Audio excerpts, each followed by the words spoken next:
2025 లేదా 26లో డిగ్రీ లేదా బీటెక్ చదివారా? సాఫ్ట్‌వేర్ జాబ్ కోసం ఎదురు చూస్తున్నారా? అయితే కోడ్ జ్ఞాన్ 100 డేస్ కోర్సులో చేరండి, జాబ్ సాధించండి.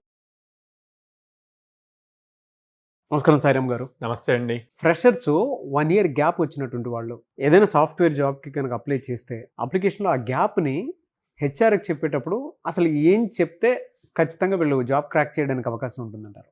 సో ఫ్రెషర్స్ అన్నారు కాబట్టి 1 ఇయర్ గ్యాప్ వస్తే అసలు టెన్షన్ పడాల్సిన అవసరం లేదండి. ఇప్పుడు ఉన్న సిచ్యువేషన్స్లో అది కామన్ థింగ్. ఎందుకో చెప్తాను. బీటెక్ అయిపోయిద్ది, ఎగ్జామ్స్ కంప్లీట్ అవుతాయి, వాళ్ళకి అసలు ఒక క్లారిటీ ఉండదు ఎట్ సైడ్ వెళ్ళాలి అన్నది. ప్లస్ ఒక్కొక్కళ్ళు ఒక్కొక్క సజెషన్స్ ఇస్తూ ఉంటారు ఫ్యామిలీ పాయింట్ నుంచి. కానీ ఇది చేయమని కొంతమంది జావా అంటారు, కొంతమంది పైథాన్ అంటారు. అసలు ఇదంతా కాదు, ఇప్పుడు అందరూ మాట్లాడుతుంది ఏ గురించి, ఏ చేయాలి అని చెప్పి ఇట్లా మల్టిపుల్ థింగ్స్ చెప్తూ ఉంటారు అనమాట. దీంతో ఒక క్లారిటీ లేకుండా ఫుల్ కన్ఫ్యూజన్ స్టేట్లో ఉంటారు స్టూడెంట్స్. ఇవన్నీ అబ్జర్వ్ చేసే companies BTech or degree complete అయిన దగ్గర నుంచి 2 ఇయర్స్ వరకు ఆ స్టూడెంట్ని ఫ్రెషర్గా కన్సిడర్ చేస్తాయి. ఓకే. అంటే ఫర్ సపోజ్ 2026 ఏప్రిల్లో పాస్ అవుట్ అయితే 28 ఏప్రిల్ వరకు ఫ్రెషర్గా ఎలిజిబిలిటీ ఉంటుంది. విత్ ఇన్ దిస్ 2 ఇయర్స్ తను ప్రాపర్గా అప్ స్కిల్ అయ్యి కంపెనీ ఇంటర్వ్యూ కనుక క్రాక్ చేసి జాబ్ తెచ్చుకుంటే తనకు అసలు ఈ గ్యాప్ ఉంది కాబట్టి నేను ఏమైనా సర్టిఫికేషన్స్ చేశానని చెప్పాలా, లేకపోతే పలానా చోట వర్క్ చేశానని చెప్పాలా, లేదా ఫేక్ డాక్యుమెంట్స్ ఏమన్నా పెట్టాలా అన్న పాయింట్స్ అసలు అవసరం లేదు. చాలామంది ఈ విషయం తెలియక 1 ఇయర్ గ్యాప్ వచ్చినా కూడా కంగారు పడిపోయి, అరే 1 ఇయర్ అయిపోయింది, నేను బీటెక్ అయిపోయి ఏమీ చేయలేకపోతున్నాను, ఇప్పుడు నేను ఎట్లా జాబ్ క్రాక్ చేయాలి, నన్ను అసలు ఇప్పుడు ఎవరైనా యాక్సెప్ట్ చేస్తారా అన్న పాయింట్లో ఉంటారు. అంటే లెట్స్ సే 2025 ఏప్రిల్లో పాస్ అవుట్ అయిన వాళ్ళు ఉన్నారు, ఇప్పుడు 2026 మే, అంటే వాళ్ళది 1 ఇయర్ అయిపోయింది. ఈ 1 ఇయర్లో మనకు తెలుసు బీటెక్ చదివేటప్పుడు ఎట్లా ఉంటారు, చదివి బయటకు వచ్చాక ఇట్ టేక్స్ సమ్ టైం వాళ్ళు రియలైజ్ అవ్వటానికి, ఓకే మనం టైం వేస్ట్ చేసాం, ఇప్పుడన్నా మనం ఫోకస్డ్గా ఉంటే జాబ్ క్రాక్ చేయగలుగుతాం.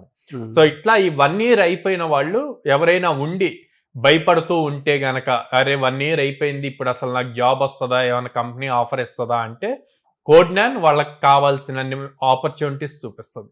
వాళ్ళు ఫోకస్డ్గా స్కిల్డ్గా జావా కానీ పైథాన్ కానీ జెన్ఏఐ కానీ ఇవి నేర్చుకుంటే గనక వాళ్ళ స్కిల్ని బేస్ చేసి వాళ్ళకి ఆపర్చునిటీస్ ఇచ్చే బాధ్యత కోడ్ జ్ఞాన్ది. సో అందుకే ఎలాంటి ఫ్రెషర్ కూడా 1 ఇయర్ గ్యాప్ వచ్చింది అని టెన్షన్ తీసుకోవద్దు. యు ట్రస్ట్ కోడ్ జ్ఞాన్, మీరు హార్డ్ వర్క్ చేయండి, code Gyan will help you to crack your job. ఎలా సార్, అంటే ఒక స్టూడెంట్ వచ్చారనుకోండి మీ దగ్గర, ఈవెన్ బిలో మిడిల్ క్లాస్ అయినా సరే, ఒక స్టూడెంట్ మీ దగ్గరికి వస్తే ఫినాన్షియల్గా వాళ్ళు ఇబ్బంది పడేటువంటి వాళ్ళు కూడా ఉంటారు, కొంతమంది టాలెంటెడ్ ఉంటారు. వాళ్ళ దగ్గర నుంచి అండ్ మీరు స్టూడెంట్కి వీక్లీ ఎన్ని ఆపర్చునిటీస్ ఇస్తూ ఉంటారు, అండ్ కోర్స్ ఎన్ని డేస్ ఉంటుంది, ఎలా గైడ్ చేస్తూ ఉంటారు? సో ఫస్ట్ ఫీజ్ పాయింట్లో చూస్తేనండి, బిలో మిడిల్ క్లాస్ వాళ్ళు ఎక్కువ ఫార్మింగ్ బ్యాక్గ్రౌండ్ నుంచి వస్తూ ఉంటారు. వాళ్ళకి 0 డౌన్ పేమెంట్, అంటే వాళ్ళు ఈఎంఐ, మన ఫీజ్ 50,000 అయితే వాళ్ళు ఈఎంఐ 6 మంత్స్ కానీ 8 మంత్స్ కానీ 10 మంత్స్ కానీ చూజ్ చేసుకోవాలండి. ఫర్ సపోజ్ 10 మంత్స్ చూజ్ చేసుకున్నారనుకోండి, అప్పుడు ఎవ్రీ మంత్ 5,000 అవుతుంది. So on top of it ఒక 1,200 రూపీస్ ప్రాసెసింగ్ ఛార్జెస్ అవుతాయి అనమాట. అంటే అరౌండ్ 51,500 అట్లాగా అవుతుంది అనమాట. సో అది మంత్లీ ఈఎంఐ లెక్క ఎవ్రీ మంత్ 5,000 to 5,500 మధ్యలో అవుతుంది. ఇలాగా ఫస్ట్ డే జాయిన్ అయ్యేటప్పుడు ఏ ఫీజు పే చేయకుండా డైరెక్ట్గా ఈఎంఐ ప్రాసెస్తో ఎవ్రీ మంత్ వాళ్ళు ఈఎంఐ పే చేసుకోవచ్చు, లేదా డైరెక్ట్గా మనతో మాట్లాడి మనం ఫీజు డైరెక్ట్ పే చేయొచ్చు అనమాట. సెకండ్, ప్రతి స్టూడెంట్కి ఎవ్రీ వీక్ మినిమం 3 ఆపర్చునిటీస్ ఇస్తాం. సో ఈ ఆపర్చునిటీస్ ఎప్పటి నుంచి ఇస్తాము అంటే ఫస్ట్ 45 days వాళ్ళు ఫౌండేషన్ స్ట్రాంగ్ అయిన దగ్గర నుంచి మనం ప్రొవైడ్ చేస్తాం. ఎప్పటి వరకు ప్రొవైడ్ చేస్తాం? వాళ్ళ ఫ్రెషర్ ఎలిజిబిలిటీ అయిపోయే వరకు ప్రొవైడ్ చేస్తాం. సో ఎవ్రీ వీక్ 3 కంపెనీస్ చూపిస్తారు వాళ్ళు. సో ఇది మనం ఓవరాల్గా చెప్తాం కదండి, ప్రతి స్టూడెంట్కి డాష్ బోర్డ్ ఉంటుంది. డాష్ బోర్డ్లో వాళ్ళ అటెండెన్స్ కానీ, ఎగ్జామ్స్ కానీ, ఎగ్జామ్ స్కోర్స్ కానీ, అండ్ ఈ ఆపర్చునిటీస్ కూడా అదే డాష్ బోర్డ్లో కనిపిస్తే వాళ్ళు అక్కడి నుంచే అప్లై చేస్తారనమాట.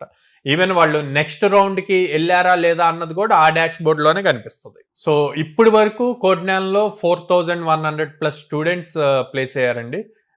మీరు వీళ్ళందరి డీటెయిల్స్ కూడా మా కోడ్9 ప్లాట్ఫామ్లో డైరెక్ట్గా చూడొచ్చు.